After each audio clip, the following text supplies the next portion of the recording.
Hello, my name is Michalina, and I'll be showing you today how to build a room that you can export to Revit, TAS, and Honeybee.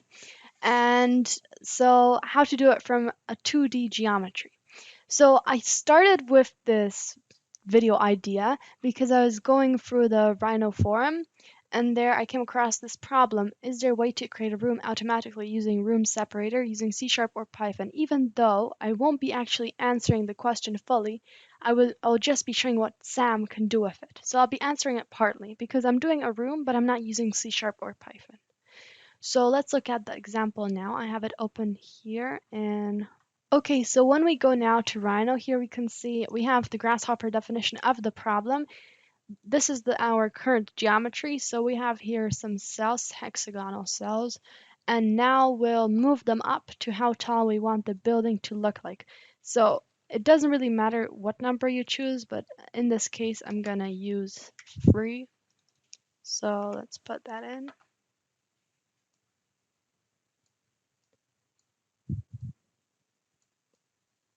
And now the next step would be to generate some cells. So that's called an adjacency cluster. Create adjacency cluster. So we have that here now. We connect the geometry.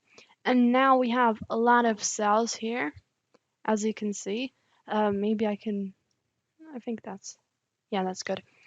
And now I think we should add some apertures. So some windows because I want to make this as real as possible. Like in the real world, we have a lot of windows in buildings, so let's add some apertures.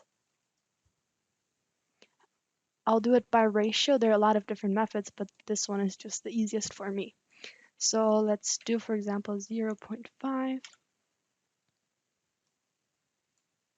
So here we have the ratio. I'm going to take 0.5.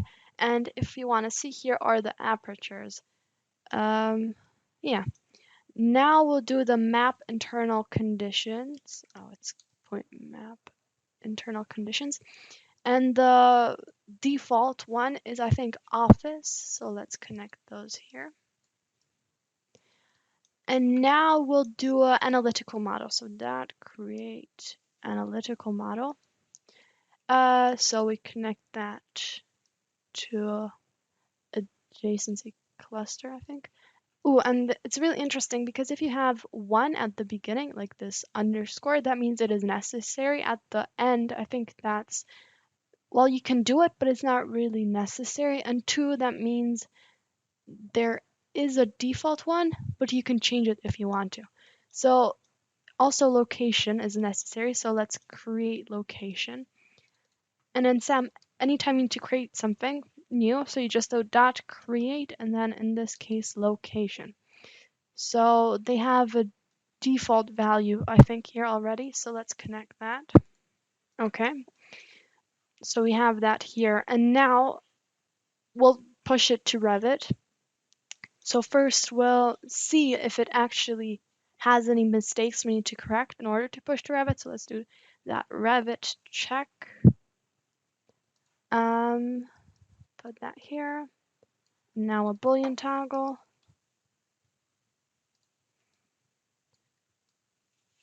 And true. Now let's see.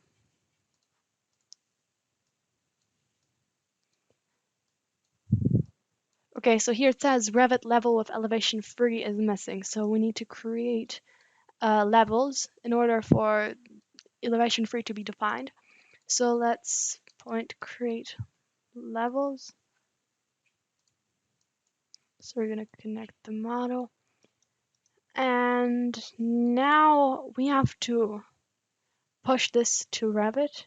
So we have levels. No. Dot Revit. And then SAM level to Revit. So I'm connecting that here, and let's take a button to run it. So, oh, sorry, if I connect that here, I think that should work. And now we should re-click this. So I put it on false and then on true. There's still an error. I must have done something incorrectly. Let me check. Oh, sorry, I forgot to do the first step. It was actually to inspect and then put in the panel. I just put the whole model instead of a panel, so let me do that instead. I'm sorry.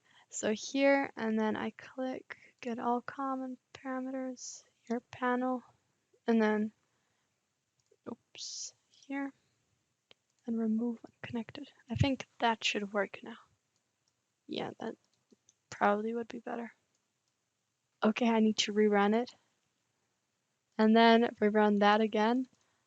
Okay, now it's working well. Okay, that's good. And now we can actually push it to Revit since there are no mistakes. So we go to Analytical.Revit. Here we have it.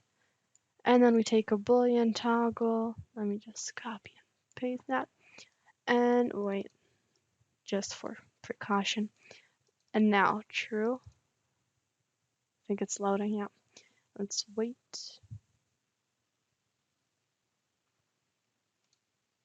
Okay, let me check Revit. Okay, the model is here, so evidently it worked well.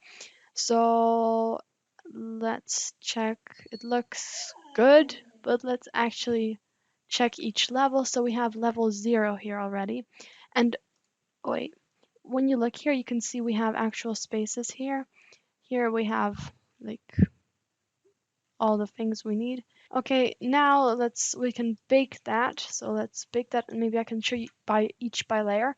So bake by type needs to load a second. Okay. Okay, now it's here.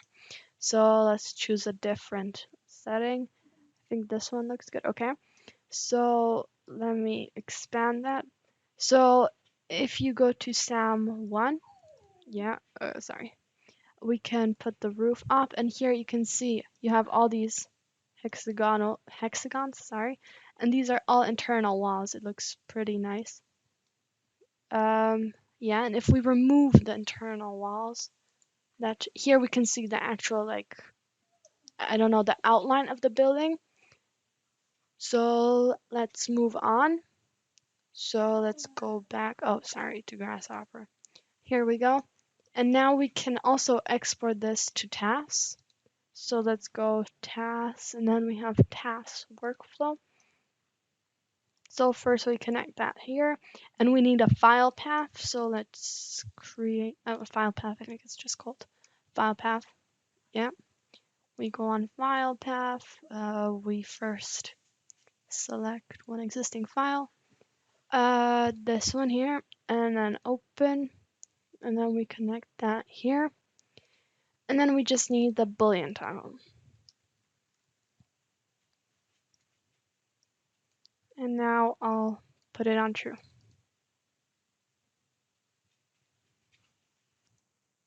Okay, as you can see, it's already finished. I'm just gonna quickly change the bifocals because I noticed during the 8 minutes of waiting that they weren't working fully. Wait, let me just delete that one first before adding bifocals.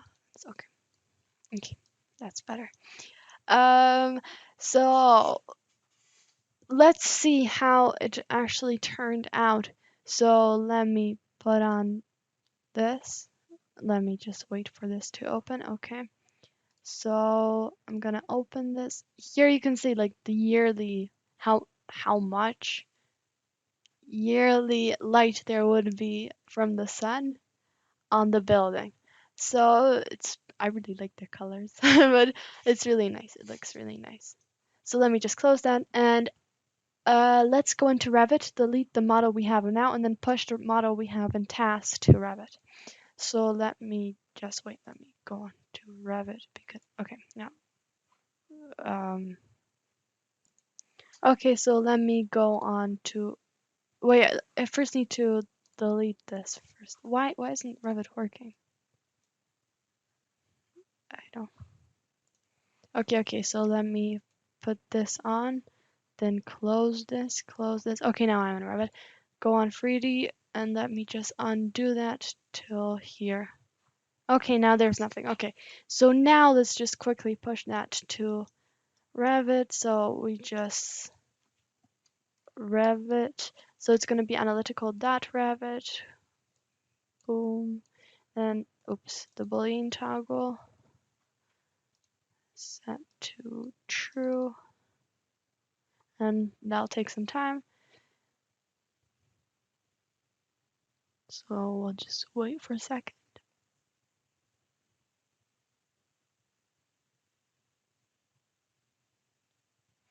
Okay, so we have the model here. No, actually, that's not Revit. Now we have the model. It's with all the information, but let's not focus too much on that. Let's go back. And now we'll actually go to, let's just do false. And now let's go to Honeybee. So first of all, you have to click on HB. So we go to Honeybee model. So let's just connect the analytical to Honeybee. Okay, and now if you hover over, you can see that it actually outputs strings, which I think is defined as JSON. And now we have to put that into, so Honeybee language kind of. So we have to go to HB. Actually, let's go on to Honeybee, but I'm not sure. No, this isn't the one. This is the one. So if we go here, it's HB string to object. So we have to click on that. And then we have it here. And when we click on this and this one, sorry, and this one, both of them actually, we'll put these here. And let's go on to Rhino now. And here we can see what it looks like mostly. And if we turn off Sam, here we have the actual pure Honeybee version of it. So let's go back to Grasshopper and we'll connect it from here. And now we need attributes. So we have to search attributes. I'm not sure. Wait, I found it. Okay, so we put it onto attributes and program. Let's just go to top view. I don't know where it is. Maybe I didn't. Oh, I didn't click on it. Sorry. Let's go back. Here we go. There we go. So you can see as by default it is already, wait, let me just minimize that.